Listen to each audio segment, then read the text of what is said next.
Education is that we have to do everything what we can to highlight what human rights mean for LGBT people and to educate people to think about situations of transgender, of homosexuals, and about the background and about their lives, and to inform about concrete cases also.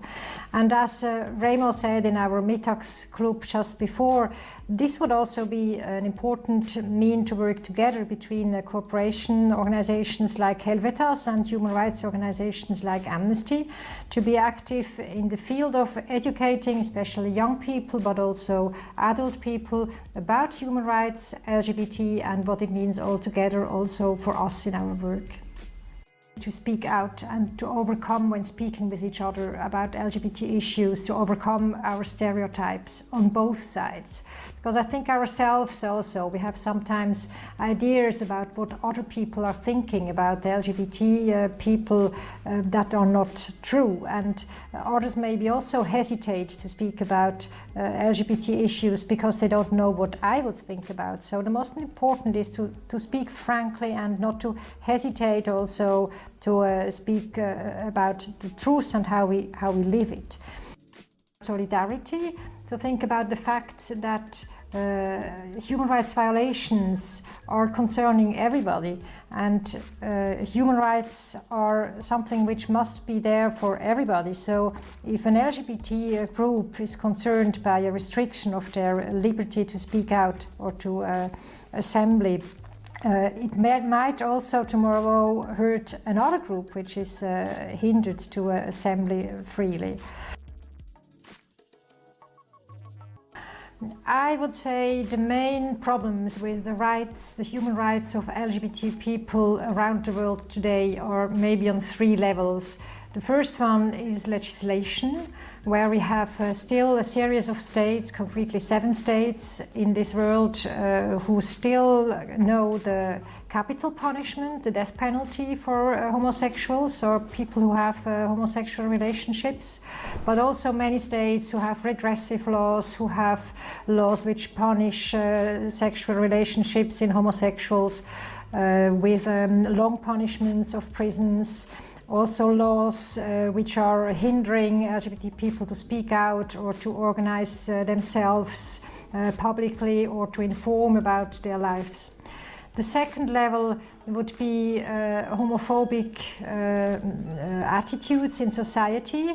And unfortunately, we are assisting in many regions of the world to a rise in homophobic attitudes.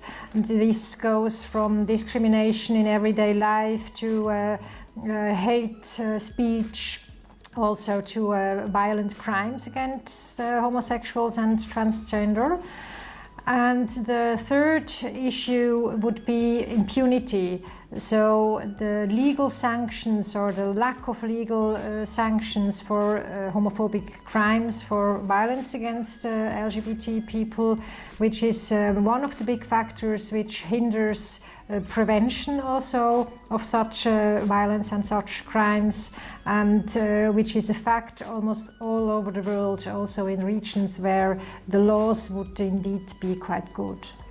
And as to all of this, we have always to repeat that states under international law have an obligation to protect LGBT people from human rights violations, to respect their rights, and also to fulfill their rights, in the meaning that they should do everything which is in their power to enforce good laws on LGBT people and to fulfill their everyday rights. It's indeed a discussion which is very important in all these anti-homosexual laws discussion and so on, that many states and those who are against the rights of homosexuals, they argue that that's not anchored in the tradition or in the culture of their countries, especially in African countries, but also in Indian, for instance. People are saying homosexuality is not part of our society, of our culture. culture. It is imported. It comes from these Northern or European or Western or American circles which want us to change our culture.